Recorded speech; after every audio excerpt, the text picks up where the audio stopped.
Hey everybody, welcome to the weekly Magic News Update for October 29th on the Mana Leek. I'm John as always, and I'm tired. Why? Because the first news story this week is that this morning I finished my 24-hour Extra Life live stream.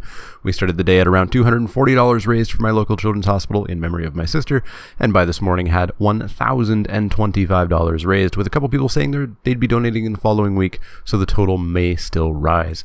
It was a ton of fun. I gave away a bunch of MTGO bots credit that was donated by Card Hoarder and MTGO traders, a bunch of Jackbox Games Steam keys that were donated by Jackbox Games, and had a great time doing it. I finished the stream with a 14-4 draft record, including 2 Innistrad trophies. Beyond Magic, we played some Jackbox Games, Choice Chamber, I fooled around in VR for a little bit, and even spun the Steam roulette wheel and checked out some games that I bought who knows when and hadn't played yet. The VOD is available up on Twitch for the next week or 2 or 3, I'm not sure exactly how long that stays, and I have clicked export to YouTube, so hopefully it'll be up here whenever that finishes. I imagine it takes a while for a 24-hour video to actually export.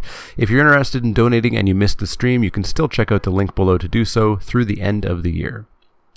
Up next is a quick update. The Ixalan story has finished until January, but it turns out we're getting an unstable story. Allison Lurs confirmed that this week on Twitter, and you best bet there will be an unstable story time when it comes out. Also, even though the Ixalan story is over, we did get some updates this week, so there will still be story time at the end of this video. On the Magic Arena front, the first wave of invites went out for a stress test event on November 3rd. The email that was sent says that it's a rolling invite test, and being a stress test event, the primary purpose is going to be to see how the servers handle a lot of people playing, and more likely, as stress test events usually go, exactly how and how hard the servers crash. The actual beta goes live closer to the end of the month. Check your emails, it sounds like a few thousand people or so were invited, and yes, I was one. And yes, that's the last you'll hear about it, because the NDA that you have to sign does cover basically everything gameplay related, feedback related, basically everything other than what I told you that I got an email. So that's all you're going to hear from me about Magic Arena. If you haven't signed up for the beta yet, you can head over to playmtgarena.com to sign up in the random beta invite queue, and hope you get chosen. The deck lists for Dual Decks Merfolk vs. Goblin was revealed this week. It's not as exciting as some people were hoping for, but of course some people always hold out hope that a $20 product is somehow going to actually be worth several hundreds of dollars. It's not going to happen. Anyways, what is in this deck is some really cool new art for Master of Waves, Warren Instigator, who appears to be wishing that he was a merfolk, Goblin Goon, among others. As always, I recommend these decks for people getting into the game, looking to get a friend into the game with 2 equally matched decks, or who just want to play Magic while ignoring the booster pack singles deck building side of the game. If you're not happy or excited about this product, it's probably not for you, and that's okay.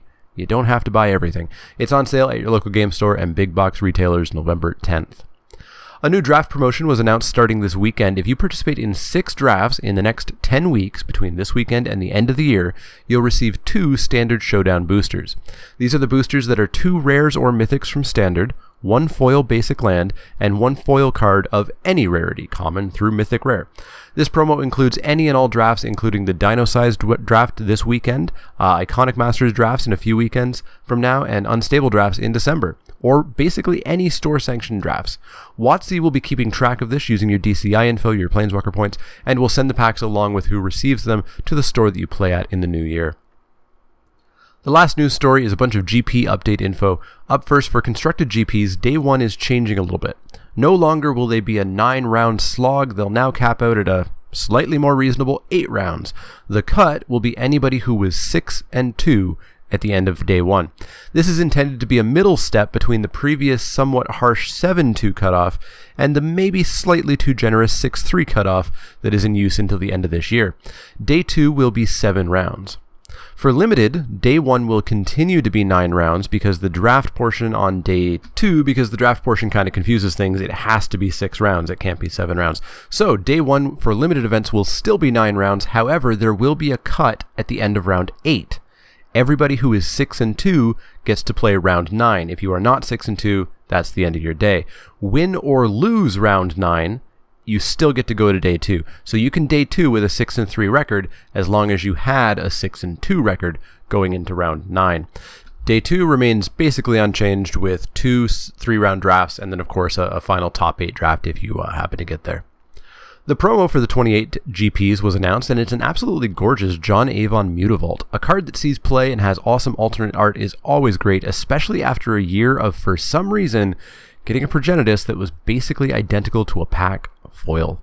Still disappointed about that promo this year. And lastly, the second half of the GP schedule was announced. I can't go over it all, of course, so you'll need to check the link below. The relevant ones for me are a limited GP Montreal in October, and a long shot, but I'd like to try to make it, GP Vancouver Team Limited just before New Year's Eve in December. It's literally the last weekend of the year. Anyways, with the news out of the way, it's time to get to story time. So as I mentioned, the Ixalan story is over, but what we got this week is 10 questions answered about the Ixalan story. Up first, yes, the Sun Empire and the River Heralds are at war, but with the arrival of the vampires, they're both directed their efforts at getting rid of them, as well as just kind of continuing to fend off the pirates for the time being. So there's not a truce exactly, they're just kind of, they've got bigger fish to fry, and it's the same fish they want to fry. Probably not the best words to use when talking about merfolk.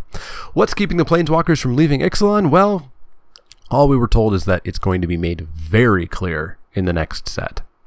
How will Jace react to his memories flooding back? What about him and Vraska? We got confirmation that Jace was pretty serious about the "you are who you decide to be" comment that he made earlier in this story. Jace is getting these memories back, and he's going to decide how he reacts to them and what kind of person he wants to be. Presumably, we're going to be getting a pretty permanently changed Jace, is my guess. As well, Vraska is going to have to experience this entire flood of memories because she is going on this ride and is going to need to make some decisions as well. A quick piece of info is that Nicol Bolas has absolutely no clue that Jace went to Ixalan.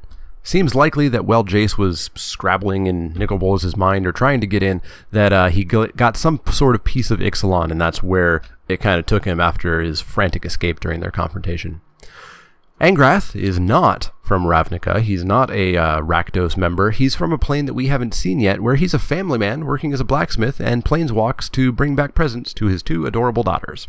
Years ago, he went on a weekend trip, ended up on Ixalan, and hasn't been able to get back.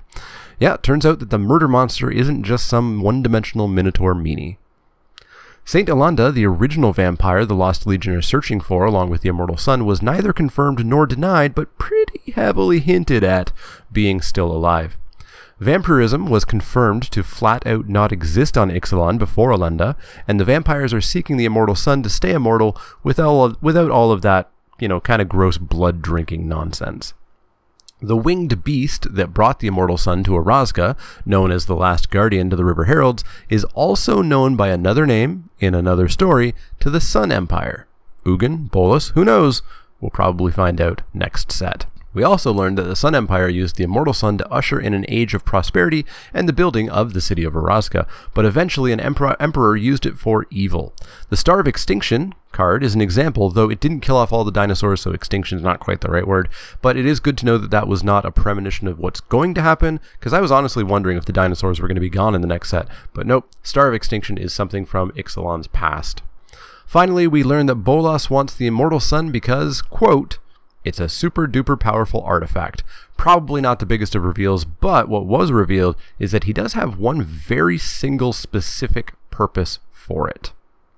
So that's going to wrap it up for the Storytime update. I'm not sure what we're going to be getting next week or in the weeks leading up to Unstable, but if there's stories, I'll certainly let you know. So let me know what you think of the news this week, the GP updates, what GPs are you going to go to. If you didn't get a chance to check out that 24-hour stream, as I said, it's up on Twitch and it'll be up on YouTube. And if you do want to donate and you missed, you can still click the link below to do so. As always, if you have any questions, comments, or suggestions, you can find me on Twitter at @TheManaLeek. That's L-E-E-K like the vegetable, not the card. You can also find me at Facebook.com/TheManaLeek, Twitch.tv/TheManaLeek, and Patreon.com/TheManaLeek. If you like the content, click that thumbs up button, click subscribe if you want to see more. And if you do have questions, comments, or suggestions, let me know. Otherwise, see you all next time.